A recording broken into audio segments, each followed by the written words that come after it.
Hello guys, నా పేరు Maitra Venkata. My channel పడకారణ మన ఛానల్ సబ్స్క్రైబ్ చేసుకోకపోతే ఇప్పుడే సబ్స్క్రైబ్ చేసుకోండి. పక్కనే ఉన్న బెల్ ఐకాన్ క్లిక్ చేసి ఆల్లో పెట్టుకోండి. నా ఫర్దర్స్ మిస్ అవ్వకుండా చూడొచ్చు. చాలా మంది చూస్తున్నారు కానీ సబ్స్క్రైబ్ చేసుకోవట్లా. So please try to subscribe and click the bell icon also. ఒకసారి ఊహించుకోండి, మీరు ఒక చిన్న ఏరోప్లేన్లో ఉన్నారు. ఆకాశంలో 2500 అడుగులు ఎత్తులో ఉన్నారు. ఒక ట్రిప్కి వెళ్ళి ఆ వీకెండ్ అంతా కూడా అక్కడ ఎంజాయ్ చేసిన తర్వాత తిరిగి ఇంటికి వస్తున్నారు. ఆకాశం అంతా క్లియర్గా ఉంది, వ్యూ కూడా చాలా బాగుంది. అంతా బాగుంది అనుకుంటున్న టైంలో సడన్గా ఎటువంటి వార్నింగు లేకుండా మీ పైలట్ కుప్పకూలిపోయాడు. ఆ పైలట్ కూడా మళ్ళీ ఇంకెవరో కాదు, మీ హస్బెండే. అండ్ అతనికి మాత్రమే ఆ ప్లేన్ని ఎలా నడపాలో తెలుసు, ఇంకెవరికి తెలియదు. అంటే ఉన్నది ఇంకా ఆ మహిళ ఒక్కరే, ఇంకా మీరు ఒక్కరే అనుకుందాం. అండ్ ఆమెకి బేసిక్గా కొన్నేళ్ళ ఎక్స్పీరియన్స్ అయితే ఉంది, ఫ్లైట్ నడిపిన ఎక్స్పీరియన్స్. కాకపోతే అది కూడా ఒక సోలో ఎయిర్ క్రాఫ్ట్ని, అది కూడా కొన్నిసార్లు ట్రైనింగ్ తీసుకున్న తర్వాత ఒక్కసారి నార్మల్గా ఎగరేసింది ఆవిడ, అంతే. ఈ ప్లేన్ అయితే ఎప్పుడు ఎగరేయలేదు. అండ్ ఇదేమో 2 ఇంజిన్ ఎయిర్ క్రాఫ్ట్, ఆవిడ నడిపిందేమో single engine aircraft. And ఇందులో బతికున్న వాళ్ళు ఆమె ఒక్కరే, ఇంకెవరూ లేరు. సో ఇదేది హాలీవుడ్ సినిమా కథ కాదు, ఇది నిజంగా జరిగిన ఒక సంఘటన. జార్జియాలోని రోమ్ నుంచి ఒక ఫ్లైట్లో హెలెన్ అని ఒక ఆవిడ తన భర్తతో కలిసి తిరిగి వస్తోంది విస్కాన్సన్లోని స్టర్జన్ బేకి. ఆమె భర్త జాన్ ఆకాశంలో ఉన్నప్పుడు ఒక మెడికల్ ఎమర్జెన్సీతో సఫర్ అయ్యాడు. హెలెన్ కంట్రోల్ తీసుకోవాల్సి వచ్చింది. ఆ తర్వాత ఏం జరిగిందనేది నిజంగా నెక్స్ట్ లెవెల్లో ఉంటుంది. అంటే చాలా టెన్స్డ్గా హార్ట్ స్టాపింగ్ డ్రామా లాగా అనిపిస్తుంటుంది.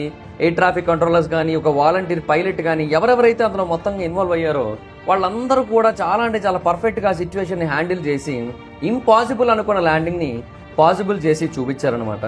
ఈరోజు ఈ వీడియోలో దాని గురించి డీటెయిల్గా మాట్లాడుకుందాం. అసలు ఆ రోజు ఏం జరిగింది, ఎలాగ ల్యాండ్ చేశారు, ఎలా సేఫ్గా తిరిగి వచ్చింది ఆవిడ, ఇవన్నీ కూడా డీటెయిల్గా అర్థం చేసుకుంటాం. Let's begin the video.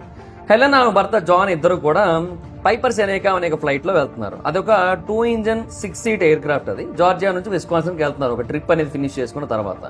John ఒక ఎక్స్పీరియన్స్డ్ పైలట్, తనకు ఎటువంటి ప్రాబ్లం లేదు. కానీ హెలెన్ అంతకుముందు కొన్నేళ్ల క్రితం కొన్ని ఫ్లైట్ సెషన్స్ రిలేటెడ్ ట్రైనింగ్స్ అయితే తీసుకుంది. బట్ ఒక సోలో ఇంజిన్ ఎయిర్ క్రాఫ్ట్ని మాత్రమే నడిపింది, అది కూడా ఒకసారి నడిపింది. అది కూడా సింగిల్ ఇంజిన్ ట్రైనర్. అది కూడా ఈ పైపర్ సెనేకా అనేది పెద్దది, ఫాస్ట్గా వెళ్తుంది అండ్ చాలా కాంప్లెక్స్గా కూడా ఉంటుంది ఆమె ఇంతకుముందు నడిపింది దాంతో కంపేర్ చేసుకుంటే. అప్పటి వరకు ఆ ఫ్లైట్ రొటీన్గానే ఉంది. బట్ సడన్గా జాన్ ఇన్కెపాసిటేట్ అయిపోయాడు, అంటే కుప్పకూలిపోయాడు. ఏం జరిగిందో తెలియదు. మేబీ హార్ట్ అటాక్ అవ్వచ్చు, సీజర్ అవ్వచ్చు, స్ట్రోక్ అవ్వచ్చు. బట్ అతనైతే కదలట్లేదు. హెలెన్ లెఫ్ట్ సీట్లో కూర్చుంది, కంట్రోల్స్ అన్నీ కూడా తన చేతుల్లో ఉన్నాయి. తన పక్కనేమో హస్బెండ్ అలా కుప్పకూలిపోయి కదలకుండా కూర్చున్నాడు. ఏం చేయాలో అర్థం కావట్లేదు. కానీ ఆమెకున్న ప్రెజెన్స్ ఆఫ్ మైండ్ వల్ల ఇమీడియట్గా మైక్రోఫోన్ కనెక్ట్ అయ్యి హెల్ప్ కోసం కాల్ చేసింది. ఫ్రీక్వెన్సీని స్టర్జన్ బే ఎయిర్పోర్ట్కి ట్యూన్ చేసింది. ఆ టైంలో కింద ఉన్న ఇంకొక పైలట్ ఆమె మాటలు విన్నాడు. అతని పేరు రాబ్. ఇమీడియట్గా సిచ్యువేషన్ ఏంటనేది అర్థం చేసుకున్నాడు. సో ఫస్ట్ ఆఫ్ ఆల్ ఆమె ఏం చెప్పిందో మొత్తం అంతా కూడా క్లియర్గా విన్నాడు. అండ్ అలా విన్న తర్వాత హెలెన్ చాలా క్లియర్గా చెప్పిందనమాట, నేను స్టర్జన్ బే ఎయిర్పోర్ట్కి దగ్గరలో ఉన్నాను, దాని పైన ఉన్నానని చెప్పింది. సో వెంటనే పైలట్ ఏమని చెప్పారంటే, ఓకే మీరు Green Bay air traffic control వాళ్ళతో మాట్లాడుతున్నారా, నాతోనే మాట్లాడుతున్నాడా అని అడిగితే హెలెన్ నాకు తెలీదు, 2 వేరు వాయిస్లు అయితే వస్తున్నాయి. బట్ ఒక పైలట్ ఉంటారు ఇక్కడ, ఆ పైలట్ మీతో మాట్లాడతారని చెప్పారు నాకు అని అన్నది ఆమె. సో రాబ్కి సిచ్యువేషన్ అర్థమైంది, ఓకే చాలా వర్స్ట్గా ఉంది సిచ్యువేషన్ అని. వెంటనే ఇంకా హెలెన్ ఎలాగైనా సరే కాపాడాలని డిసైడ్ అయ్యాడు. అండ్ ఇన్ఫ్యాక్ట్ తన మీద నుంచి ఆ ఎయిర్ క్రాఫ్ట్ వెళ్లే శబ్దాన్ని కూడా అతను విన్నాడు. సో ఆ ఎయిర్పోర్ట్ చుట్టూ కాసేపు సర్కిల్స్ వేయమన్నాడు. అంటే కాసేపు సర్కిల్ చేస్తే సేఫ్గా ల్యాండ్ చేయడానికి ఏం చేస్తే బెటర్ అనేది ఆలోచించవచ్చు అని చెప్పి అలా చేయమన్నాడు. సో ఎంత ఫ్యూల్ ఉంది అని చెప్పి అడిగితే హెలెన్ గేజెస్ వైపు చూసింది. ఎగ్జాక్ట్గా ఎంత ఫ్యూల్ ఉందో ఆమెకు అర్థం కాలేదు. కానీ చెప్పింది ఏంటంటే లెఫ్ట్ ట్యాంక్లోనేమో 1 మార్క్ కంటే కొంచెం ఎక్కువ ఉంది, రైట్ ట్యాంక్లోనేమో 1 మార్క్ కంటే కొంచెం తక్కువ ఉంది అని చెప్పింది. సో రాబ్కి అర్థమైంది, ఓకే 1/4 ట్యాంక్ ఉంది, అంటే పావు వంతు ఉంది. సో ఇది తక్కువే, ఇది టైం అయితే లిమిటెడ్గానే ఉందని అర్థమైంది. సో ఆమె సర్కిల్ చేస్తున్న ప్రతి నిమిషం ఫ్యూల్ అయితే బర్న్ అవుతుంది. అండ్ ప్రతి అన్సక్సెస్ఫుల్ ల్యాండింగ్ అటెంప్ట్ ఆమె యొక్క ఛాన్సెస్ని ఇంకా తగ్గించేస్తుంది. సో రాబ్ అడిగాడు, జాన్ కాక్పిట్లో లెఫ్ట్ సీట్లో ఉన్నాడా, అతని షోల్డర్ ఎలా ఉంది అని అడిగితే హెలెన్ లేదని చెప్పింది. జాన్ బేసిక్గా టేకాఫ్ బాగానే చేశాడు, బట్ మధ్యలోకి వచ్చిన తర్వాత ఏమైందో తెలియదని చెప్పింది. అండ్ తన గురించి అడిగితే తనైతే బాగానే ఉన్నానని చెప్పింది. సీట్ బెల్ట్ టైట్గా పెట్టుకోమన్నాడు. ఎందుకంటే ఎమర్జెన్సీ సిచ్యువేషన్లో ఫస్ట్ రూల్ ఏంటంటే మనల్ని మనం కాపాడుకోవాలి. ఒకవేళ హెలెన్ కనుక ఏదైనా ఇంజురీస్ అయితే ఇంకెవరూ లేరు ఆ ప్లేన్ నడపడానికి. ఆ ప్లేన్ ఏ ఇళ్ల మీదో కూలిపోతే వాళ్ళందరికీ కూడా ప్రాబ్లం కదా. సో అందుకని ఫస్ట్ ఆవిడ జాగ్రత్తగా చూసుకోమని చెప్పాడు. తర్వాత రాబ్ ఒక బోల్డ్ డెసిషన్ తీసుకున్నాడు. అదేంటంటే మేము ఇంకొక ఎయిర్ క్రాఫ్ట్ను లాంచ్ చేస్తాము, అది మీ పక్కనే ఎగురుతూ మీకు ఇన్స్ట్రక్షన్ ఇస్తూ ఉంటుంది అండ్ మీతో పాటుగా ఎగురుతాము అండ్ ఎయిర్పోర్ట్ మీరు ల్యాండ్ అయ్యేంత వరకు మీ పక్కనే ఉంటామని చెప్పాడు. బేసిక్గా ఎయిర్ క్రాఫ్ట్ రాబ్ తన ఓన్ ఎయిర్ క్రాఫ్ట్ని నడపాలని డిసైడ్ అయ్యాడు. అతనికి పైపర్ సెనేకా గురించి కూడా బాగా ఐడియా ఉంది. సో అతను టేక్ ఆఫ్ అయ్యి హెలెన్ ఆల్టిట్యూడ్కి వెళ్ళి తనతో పాటుగా ఎగురుదాం అనుకున్నాడు. తన పక్కనే ఉందాం, సో తన పొజిషన్, తన స్పీడ్, తన ఆల్టిట్యూడ్ అన్నీ తెలుస్తాయి అనుకున్నాడు. సో దట్ ల్యాండింగ్ ఈజీగా చెప్పొచ్చు అనుకున్నాడు. కానీ ఇక్కడ కొంత డిలే ఉంటుంది, ఎందుకంటే రాబ్ గ్రౌండ్లో ఉన్నాడు. అతని ఇంజిన్ ఏమో ఫుల్గా చల్లగా ఉంది. సో దాన్ని స్టార్ట్ చేసి దాన్ని వేడెక్కించి ట్యాక్సీ వేలోకి తీసుకొని వచ్చి తర్వాత టేక్ ఆఫ్ అయ్యి తర్వాత గాలిలోకి పూర్తిగా ఎగిరి ఆమె దగ్గరకు వచ్చేసరికి 10 నిమిషాలు ఈజీగా పడుతుంది. సో హెలెన్ ఈ లోపు సర్క్యులేట్ చేస్తూనే ఉండాలి కంప్లీట్గా. సో ప్రతి నిమిషం ఆమె ఫ్యూయల్ అనేది తగ్గిపోతుంది. ఈ లోపు ఇంకొక వాయిస్ జాయిన్ అయింది కన్వర్జేషన్లోకి, క్యాథీ. ఆమె రాబ్ యొక్క వైఫ్. ఆమె కూడా పైలటే, ఆమెకే ఐడియా ఉంది ఇలాంటి ఎయిర్ క్రాఫ్ట్స్ విషయంలో. ఆమె హెలెన్తో మాట్లాడుతూ చాలా కామ్గా చెప్తూ, కంగారు పడకండి, మీరు ఆల్మోస్ట్ సగం పైగా యుద్ధాన్ని అయితే గెలిచేశారు, మిగతాది మేము చూసుకుంటాం, హ్యాండిల్ చేయండి జాగ్రత్తగా అని చెప్పింది. అండ్ ఎయిర్ స్పీడ్ని 100 లోపుకి అయితే తేకండి, అలా తెచ్చినట్టయితే మీకు ప్రాబ్లం అవుతుంది అని క్యాథీ చెప్పింది. హెలెన్ సరే అంది. అయితే ఎలాగ ఎయిర్ స్పీడ్ని కంట్రోల్ చేస్తున్నారు అని క్యాథీ అడిగితే మటుకు హెలెన్ థ్రాటిల్ ద్వారా అంది. ఆమెకి ఐడియా లేదు, ఆమెకి ఈ ప్రాప్ లేవర్స్ గురించి థ్రాటిల్స్ గురించి ఏం ఐడియా లేదు ఈ ట్విన్ ఇంజిన్ ప్లేన్లో. బట్ ఏదో చెప్పింది. క్యాథీ జెంటిల్గా, మీరు థ్రాటిల్స్ని వెనక్కి లాగడం వల్ల పవర్ మొత్తం పోతుంది, సో ముందుకి తోసినట్టయితే పవర్ పోదు, అది గుర్తుపెట్టుకోండి అని చెప్పింది. హెలెన్కి అర్థమైంది, కానీ కంగారు పడుతుంది. ఒకవేళ నేను కనుక ఆ థ్రాటిల్ని కంప్లీట్గా వెనక్కి లాగినట్టయితే మొత్తం పవర్ అంతా పోతుంది కదా అని చెప్పి. ఈ భయం నిజమే, ఎందుకంటే ఏరోప్లేన్లో ఒకవేళ థ్రాటిల్స్ని పూర్తిగా వెనక్కి లాగినట్టయితే ఇంజిన్ అనేది కంటిన్యూస్గా రన్ అవుతుంటుంది, అలా ఐడియల్గా ఉంటుంది.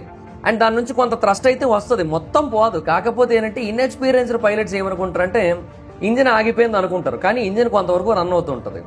సో ఈ గ్యాప్లో రాబ్ ఇంజిన్ స్టార్ట్ చేశాడు. ఈలోపు రేడియోలోకి ఇంకొక వాయిస్ జాయిన్ అయింది. అది హెలెన్ యొక్క సన్, అతని పేరు జిమ్. తను ఏమంటున్నాడంటే, తను స్టర్జన్ బేలోనే ఉన్నాడు, తను వింటున్నాడు మొత్తం అంతా కూడా. నీకు గ్రీన్ బేకి వెళ్ళమని చెప్పింది ఎవరమ్మా అని అడిగాడు. అడిగితే ఎవరో ఎయిర్ ట్రాఫిక్ కంట్రోల్ వాళ్ళు చెప్పారు, ఎవరో వేరే పైలట్ చెప్పారు, వాళ్ళు నన్ను గ్రీన్ బే సైడ్ వెళ్ళమన్నారు, అక్కడైతే లాంగర్ రన్వే ఉంది అని చెప్పారు, అందుకే అటు వెళ్తున్నా అని చెప్పింది. గ్రీన్ బే చాలా దూరం అండ్ బేసిక్గా ఆమె దగ్గర ఎక్కువ ఫ్యూయల్ లేదు. ఒకవేళ ఒక గో అరౌండ్ చేసిందంటే చాలు, ఇంకా ఆవిడ మొత్తం ఫ్యూయల్ అయిపోయి ఆవిడ ఫ్లైట్ కుప్పకూలిపోద్ది. అందుకని అంత దూరం వెళ్ళే టైం లేదు కాబట్టి జిమ్ వాళ్ళ అమ్మకి, లేదమ్మా నువ్వు స్టర్జన్ బేకే వచ్చేసే, మేము ఇక్కడ నీ కోసం ప్రిపేర్ అవుతున్నామని చెప్పాడు. హెలెన్ సరే అంది. సో మళ్ళీ స్టర్జన్ బేకే తిప్పింది. తన ఎయిర్పోర్ట్ని చూస్తోంది, రన్వే చాలా పొడుగ్గా ఉంది, బ్లాక్ స్ట్రిప్ కనబడుతుంది. ఓకే నాకు కనబడుతుంది, everything is going on perfectly, చూడాలి మరి ల్యాండ్ చేయగలను లేదో అన్నట్టుగా ఉంది. ఆమె అయితే కాన్ఫిడెంట్గా లేదు. ఈ గ్యాప్లో రాబ్ అయితే కంప్లీట్గా ఆకాశంలోకి వచ్చేసాడు, హెలెన్ వైపు క్లైమ్ చేశాడు, తనను చూడగలుగుతున్నాడు. రేడియోలోకి వచ్చాడు. ఓకే హెలెన్, ఇప్పుడు మీరు ఏం చేయాలంటే, డౌన్ విండ్ వస్తుంది అండ్ మీరు నాకు కనబడుతున్నారు కాబట్టి, సో మీరు బేస్ వైపు వెళ్తున్నారు, అంతా బాగానే ఉంది, జస్ట్ కొంచెం కిందకి వెళ్ళండి, రన్వే మీదకి దిగడానికి ట్రై చేయండి అండ్ నార్త్ వైపు కంటిన్యూ అవ్వండి అని చెప్పాడు. హెలెన్ బేసిక్గా ట్రాఫిక్ ప్యాటర్న్లో వెళ్తోంది, బట్ స్పీడ్ విషయంలో స్ట్రగుల్ అవుతుంది. ఆమె ఎయిర్ స్పీడ్ 135 knots ఉంది, తర్వాత 125కి వచ్చింది. బట్ పైపర్ సెనేకా యొక్క correct approach speed 100 knots. High స్పీడ్లో ఆ ప్లేన్ ఏమవుతుందంటే రన్వే మీద కాసేపు తేలుతుంది, అప్పుడు ఆ పేమెంట్ చాలా వరకు పోతుంది. సో దట్ రన్వే యొక్క ఎడ్జ్ భాగానికి వెళ్ళి కింద పడిపోయే అవకాశం ఉంది. సో ల్యాండింగ్ గేర్ కిందకి డౌన్ అయ్యి ఉందా అంటే అవును, ఎస్ అంది, ఎందుకంటే 3 లైట్స్ ఆన్లోనే ఉన్నాయి. ఓకే గుడ్ అనుకున్నారు, బట్ నేను చాలా ఫాస్ట్గా వచ్చేస్తున్నాను అని చెప్పింది. ఇంకా రాబ్ వేరే ఆప్షన్ లేక గో అరౌండ్ చేయమన్నాడు, పవర్ పెంచి మళ్ళీ క్లైమ్ అవ్వమన్నాడు, ఎందుకంటే తను చాలా హైట్లో ఉంది, చాలా ఫాస్ట్ కూడా వస్తుంది. గో అరౌండే సేఫెస్ట్ ఆప్షన్. గట్టిగా అరిచాడు, గో బ్యాకప్ అండ్ నేను కూడా ఇంకొక 5 minutesలో ఎగ్జాక్ట్గా మీ యొక్క పొజిషన్కి వచ్చేస్తానని చెప్పాడు. తర్వాత గేర్స్ వదిలేసి అలా సర్కిల్ చేస్తూ ఉండండి అని చెప్పాడు. హెలెన్ సర్కిల్స్ చేస్తూ వచ్చింది, ఇన్స్ట్రక్షన్స్ అన్నీ ఫాలో అవుతుంది, కానీ బాగా అలసిపోతుంది. ఆమె ఏమందంటే, నాకు చాలా ఇన్స్ట్రక్షన్స్ ఇస్తున్నారు, నేను దేనికి కూడా పూర్తిగా అటెన్షన్స్ ఇవ్వలేకపోతున్నాను, ఏం చేయాలో అర్థం కావట్లేదు అంది. ఓకే మీరు బాగానే చేస్తున్నారు, కంగారు పడకండి అని చెప్పి ఆమెను కొంచెం రిలాక్స్ చేశాడు. ఎందుకంటే ఆ టైంలో టెన్షన్ పెట్టినట్టయితే ఆమె ఇంకా టెన్షన్ పడిపోయి ఇంకా నాశనం చేసే అవకాశాలు ఉంటాయి. అందుకని ఆమెను ఎక్కువగా కంగారు పెట్టాలనుకోలేదు రాబ్. తర్వాత రాబ్ హెలెన్ దగ్గరకు వచ్చాడు, జస్ట్ ఆమె వెనకాల అయితే వెళ్తున్నాడు, కొంచెం లెఫ్ట్ సైడ్ కానీ రైట్ సైడ్ కానీ ఉందామని ఆలోచిస్తూ ప్రస్తుతానికైతే లెఫ్ట్ సైడ్ ఉన్నాడు. ఆ ప్లేన్ అయితే క్లియర్గా చూడగలుగుతున్నాడు. సో సింపుల్గా స్టెప్ బై స్టెప్ ఇన్స్ట్రక్షన్స్ ఇవ్వడం మొదలుపెట్టాడు. ఏరోప్లేన్ కొంచెం రైట్కి టిల్ట్ చేయండి, ఒక 5 to 10 degrees, ఆ తర్వాత స్ట్రైట్గా ఉంచడానికి ట్రై చేయండి అని చెప్పాడు. హెలెన్ అదే చేసింది. తర్వాత ఆ ప్లేన్ని ఆమె అతను ఎలాగైతే చెబుతూ వస్తున్నాడో అలా చేసుకుంటూ వెళ్ళిపోతుంది. బట్ అయినా కూడా ఆమె అనుకున్నట్టుగా కిందకైతే దిగలేకపోతుంది. ఇంకా ఆ తర్వాత సరే ఇంకా కొంచెం త్వరగా దిగండి అని చెప్పినప్పుడు హెలెన్ ఒక క్వశ్చన్ అడిగింది. ఇప్పుడు నేను ల్యాండ్ చేసిన తర్వాత నేను థ్రాటల్ని కంప్లీట్గా వెనక్కి లాగాలని అడిగింది. రాబ్ ఎస్ థ్రాటల్ని కంప్లీట్గా వెనక్కి లాగండి, రడ్డర్స్ని ఉపయోగించి నోస్ని సెంటర్ యొక్క క్లారిటీలో ఉంచండి, అంటే రన్వే ఏదైతే ఉంటుందో కరెక్ట్గా దాని యొక్క సెంటర్లో అలైన్ అయ్యేలాగా చూసుకోండి అని చెప్పాడు. అయితే ఆ టైంలో బ్రేక్స్ని కొంచెం లైట్గా తీసుకురండి అండ్ పెడల్స్ ఏవైతే ఉంటాయో రెండింటిని కూడా సమానం చేయండి అని చెప్పాడు. హెలెన్ అంతా వింటోంది. అండ్ రాబ్ ఇంకొకటి కూడా చెప్పాడు, రన్వే కరెక్ట్గా మీ కాళ్ళ మధ్యలో సెంటర్లో ఉండేలా చూసుకోండి, బ్యాంకింగ్ని యూజ్ చేయొద్దు అని చెప్పాడు. రడ్డర్స్ మాత్రమే యూజ్ చేయండి అన్నాడు. బ్యాంకింగ్ అంటే ఏంటంటే ఎయిల్ రివాన్స్ అని చెప్పి ఒకటి ఉంటుంది, దాన్ని కనుక ఉపయోగించినట్టయితే సడన్గా వింగ్ డ్రాప్ అయిపోద్ది లో స్పీడ్లో లో యాటిట్యూడ్లో ఉన్నప్పుడు. సో రడ్డర్ని యూజ్ చేయడం అనేది చాలా సేఫెస్ట్ ఆప్షన్ అనమాట. సో హెలెన్ బేసిక్గా రన్వే మీద కింద దిగుతోంది, బట్ రాబ్ మళ్ళీ ప్రాబ్లం నోటీస్ చేశాడు. ఆమె చాలా హైట్లో ఉంది, ఓవర్ షూట్ అయిపోతుంది, సో రన్వే దాటి ముందుకు వెళ్ళిపోతుంది. మళ్ళీ అరిచాడు, మీరు చాలా హైట్లో ఉన్నారు, గో అరౌండ్ పవర్ అప్ అని. హెలెన్ ఆలోచిస్తుంది, పైకి ఎగరాలా వద్దా, ల్యాండ్ చేసేద్దాంలే, ఏం కాదులే అనుకుంటుంది. మళ్ళీ అరిచాడు రాబ్ చాలా గట్టిగా, పవర్ ఆన్ చేయండి, పైకి వెళ్ళండి, గో అప్ అని చెప్పి. ఇంకా సరే అని చెప్పి అతను చెప్పినట్టుగా విన్నది. ప్లేన్ అయితే మళ్ళీ గాలిలోకి ఎగిరింది. రాబ్ ఏమన్నాడంటే, ఓకే దట్స్ ఎనఫ్, ఇప్పుడు మీరు రన్వేకి రైట్ సైడ్ ఉన్నారు, ఇప్పుడు నేను చెప్పినట్టుగా చేయడానికి ట్రై చేయండి అన్నది. అయితే హెలెన్ బేసిక్గా చాలా డెస్పరేట్గా ఉంది, ఎందుకంటే ఆమె ఫ్యూయల్ ఏదైతే ఉందో అది అయిపోతుంది. ఆ ఫ్యూయల్ కనుక పూర్తిగా అయిపోయినట్టయితే ఇంకా చాలా ప్రాబ్లం ఆమెకి. అందుకని ఆమె as quick as possible land అయిపోవాలనుకుంటోంది. రాబ్ తన అప్రోచ్ని మార్చాడు, తన సైడ్ వైపున ఎగిరే కంటే ఎగ్జాక్ట్గా తన వెనక ఎగరాలని నిర్ణయించుకున్నాడు. ఎందుకంటే అలా ఎగిరినట్టయితే తన రన్వేకి ఎంత పర్ఫెక్ట్గా అలైన్ అయ్యిందో తెలుసుకోవచ్చు అనుకున్నాడు. సో ఓకే, తన వెనకాతలకే వచ్చేసి నేను మీ వెనకాతలే ఉన్నాను, ఇప్పుడు మీకు ఇక్కడ నుంచే మాట్లాడతాను, సో మీరు లైన్లో ఉన్నారో లేదో నాకు తెలుస్తుందని చెప్పాడు. ఇంకా ఫైనల్ అప్రోచ్కి రెడీ అయ్యారు. రాబ్ ఆమెని లెఫ్ట్కి టర్న్ అవ్వమని చెప్పాడు, సో దట్ ఆ నోస్ని కిందకి డౌన్ చేయమని చెప్పాడు అండ్ పవర్ని కొంచెం పెంచమని చెప్పాడు. అండ్ వర్స్ట్ పాసిబుల్ సిచ్యువేషన్ జరిగింది, అదేంటంటే నా ఫ్యూయల్ అయిపోయింది అండ్ నా రైట్ ఇంజన్ కూడా పోయింది అని చెప్పింది. ఒక ట్విన్ ఇంజన్ ఎయిర్ క్రాఫ్ట్లో ఒక ఇంజన్ పోవడం అనేది సీరియస్ ఎమర్జెన్సీని, ఎందుకంటే ప్లేన్ అప్పుడు ఆ డెడ్ ఇంజన్ వైపు బెండ్ అయిపోతుంటుంది అనమాట. సో అప్పుడు రడ్డర్ని యూజ్ చేసి మళ్ళీ స్ట్రైట్గా ఉంచాల్సి ఉంటుంది. పర్ఫార్మెన్స్ కూడా దారుణంగా తగ్గిపోద్ది. లో ఆల్టిట్యూడ్లో లో ఫ్యూయల్తో ఇలాంటి ఒక ఎర్రర్ జరగడానికి అసలు ఎటువంటి ఆస్కారం లేదు, కానీ జరిగింది. అక్కడ జరగకూడదు. రాబ్ అయినా కూడా చాలా కామ్గా ఉన్నాడు. ఓకే, మీ రైట్ ఇంజన్ పోయింది అంతే కదా, లెఫ్ట్ ఇంజన్ ఆన్లో ఉంచండి అండ్ అలా కంటిన్యూ అవుతూనే ఉండండి అండ్ లెఫ్ట్ ఇంజన్ పవర్ని కంప్లీట్గా పీక్స్లో ఉంచండి అండ్ రడ్డర్ను ఉపయోగించి నోస్ తిరగకుండా చూసుకోండి అని చెప్పాడు. హెలెన్ బేసిక్గా ఇప్పుడు ఒక ఇంజన్ మీద ఎగురుతోంది అండ్ కింద దిగుతోంది, మెల్లిగా లైనప్ అయింది. ఓకే, రన్వే బేసిక్గా 10 o'clock దగ్గర ఉంది, అలా తిరుగుతూ ఉండండి, టర్న్ లెఫ్ట్ అని చెప్తూ వచ్చాడు. అండ్ ఆ నోస్ ఏదైతే ఉంటుందో దాన్ని కిందకి తీసుకురండి అని చెప్పాడు. అండ్ ఫైనల్గా తీసుకొచ్చింది అండ్ వింగ్స్ ఏవైతే ఉన్నాయో వాటిని కొంచెం లెవెలప్ చేయండి అన్నాడు అండ్ ఆమె చేసింది. అండ్ ఫైనల్గా హెలెన్కి ఎయిర్పోర్ట్ కనబడింది. ఓకే, నాకు కూడా కనబడింది ఎయిర్పోర్ట్, నేను ఇంక ల్యాండ్ అవ్వబోతున్నాను అన్నది. అండ్ ఫైనల్గా చాలా అంటే చాలా జాగ్రత్తగా ల్యాండింగ్ అయితే చేసింది.